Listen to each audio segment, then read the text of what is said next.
Free masons और illuminati क्या एक ही चेहरे के दो रुख हैं, या इन दोनों तंजीमों के अगराज व मकासद मुख्तलिफ हैं?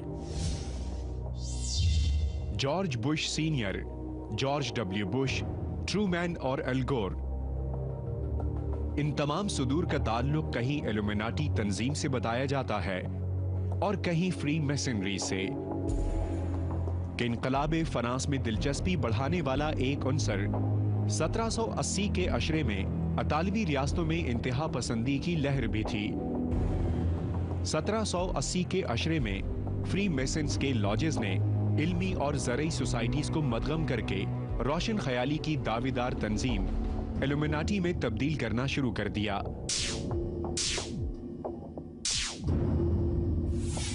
जिसे बवेरिया में एडम वेशार्ट ने कायम किया था। वो फौजदारी कानून का प्रोफेसर था और उसने आजाद ख्याली और जमहूरी सियासी नजरियात को फरोग दिया था।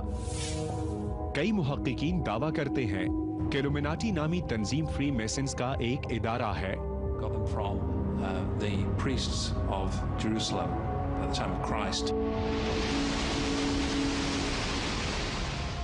जबकि कई तहकीककारों का कहना है कि फ्री मेसन्स दरअसल उन नाइट टेम्पल्स की औलाद हैं जो सलाहुद्दीन अय्यूबी के दौर में नमूदार हुए थे।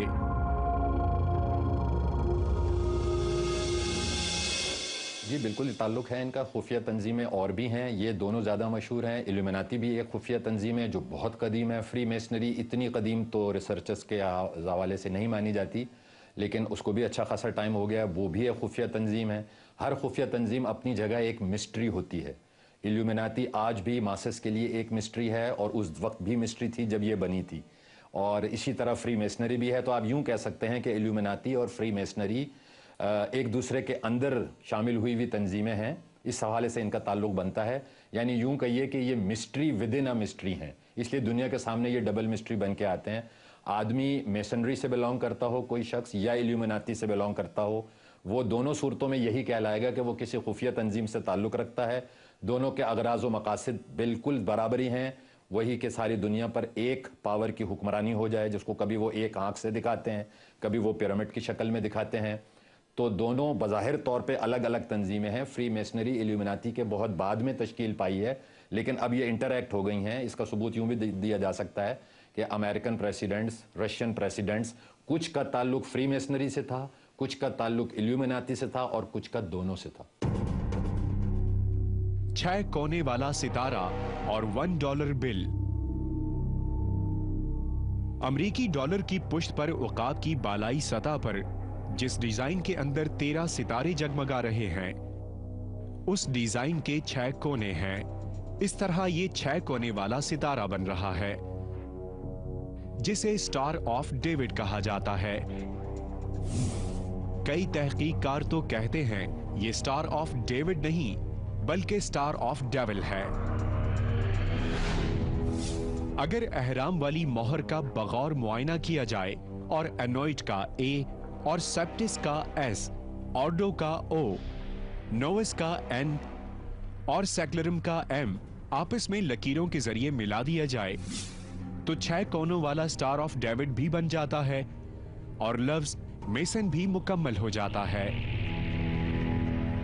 इन मालूमात की रोशनी में ऐसा महसूस होता है कि खुद को सुपर पावर समझने वाला अमेरिका भी किसी नादीदा निजाम की कैद में है और इस मुल्क की पॉलिसीज भी नादीदा दिमाग मुरत्तब करते दिखाई देते हैं। देखिए, इसमें कोई शुबे की बात नहीं है। इस बात को बिल्कुल वाज़े कर लीजिए, ये कोई कंस्पिरेसी थ्योरी नहीं है।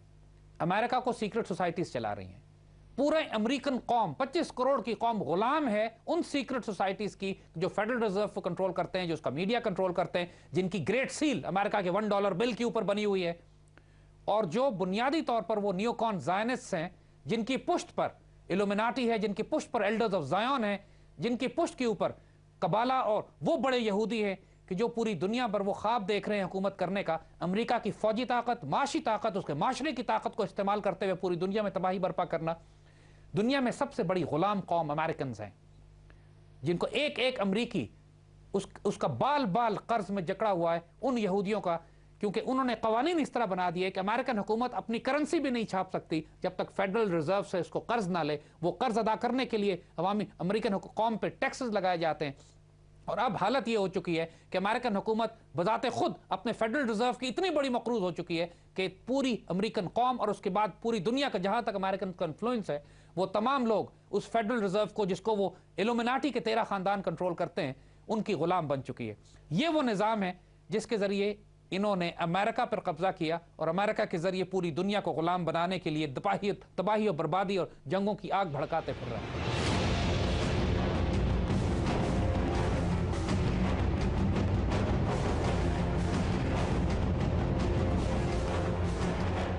ये दावा उस वक्त मजीद हकीकत का लिबादा ओढ़ लेता है जब बामे इदराक पर यह इल्म जगमगाता है कि अमेरिका की करेंसी अमेरिकी हुकूमत खुद नहीं बल्कि एक प्राइवेट इदारा फेडरल रिजर्व फंड छापता है और अमेरिकी हुकूमत को सूद पर यह करेंसी फराहम करता है।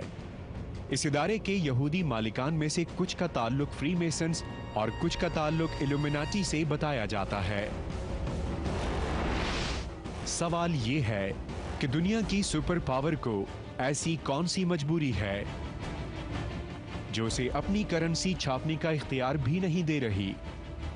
क्या ये $1 का नोट महज इत्तेफाक से इतनी अलामतों में जकड़ा हुआ है,